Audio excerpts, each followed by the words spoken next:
Mohong. Abu Lais As-Samarqandi umur 57 tahun baru boleh baca Quran. Ulama hebat, ulama salaf, ahlul fiqh, 57 tahun baru boleh baca Quran. Dia bukan orang Arab, dia orang Samarkand, keturunan belah Bukhari, belah Rusia komunis dulu ni. Tapi dia boleh buat. Dia mula wala benda tu sedikit tu kecil. Yang kedua, bermulalah dengan diri kita sendiri. Kalau dah nak berniaga, harap modal bank bagi, tapi modal diri sendiri. Jati diri tak ada, tak usah bohong lah. Kerajaan bagi 1 juta pun mampu lingkup dia punya company dia. Sebab apa? Dia buat benda tak betul. Maknanya bermula dengan diri sendiri. Maknanya jangan harap hang bagi berapa marit dekat Paksi, aku bagi RM2.5. Hang rendah, aku bagi RM2.8 kupang. Serupa je. Duk bincang kat merkin. Bodoh. Jangan duk bincang berapa bagi. Ni bagi, aku dah bagi dah. Main pula dah tabung ni. Buta mata kau tak nampak aku bagi dah. Berkira nak mampu. Boh lagi. Tak ada masalah. Saya ceramah kat Terengganu, mana Pahang, ya, beberapa bulan yang lalu.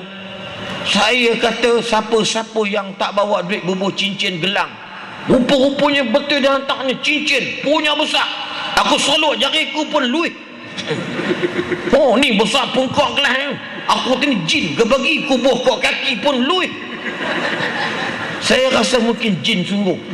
Ya, sebab biji. Saya kata apa? Antara dia siapa-siapa tak buat duit boleh ambil kertas, mana-mana ada minta Rusia, minta kertas, ambil gelang ke kaki, gelang tengkok, gelang subang apa benda ke, balut tulis, Ustaz Allah, saya tak bawa duit, saya nak cagak barang kemas ni dulu, besok saya bawa duit, saya minta balik mas, insya-Allah salah boleh bagi. Ada orang buat kat Terengganu. Tuan-tuan, saya terkejut wallahi. Aku tak pernah ceramah orang boleh collection dapat 20,000 paling kurang. Orang tak ramai, datang lebih kurang 1,000 orang lebih je. Saya kata duit main kat mana? Sebab saya datang, saya tahu yang datang tu mukhlisina lahuddin. Dan saya yakin tuan-tuan pun macam tu pada mana. Sebab dia kata panjat jumpa 10 terkaya di Amerika pun, tuan-tuan sekalian, belum tentu boleh dapat. Tapi dia buat 3 juta. Bukan saya tahu, dia buat kerja ceramah pun saya pun tak ambil tahu sangat. Biar daripada pandai lah kerja dia. Yang saya pula tuan-tuan, kita diberi tanah 5 ekar. Ya, staf akademik apa namanya Quran, Ustaz Fauzi Manelah, pakar rujuk Quran Negeri Selangor. Saya pun rujuk dia, kalau tak ingat ayat tanya dia, tanya sak je. Tu ayat surah sekian-sekian. Ayat hantar buka muka surat duduk ketiga muka surat 8. Ayat tak ingat apa, buka-buka memang betul. Kita dapat 5-6 ekar tanah buat kompleks pendidikan tahfiz Al-Quran. Adik-beradik dia semua hafal Quran. Itu saya kempen, bukan saya punya.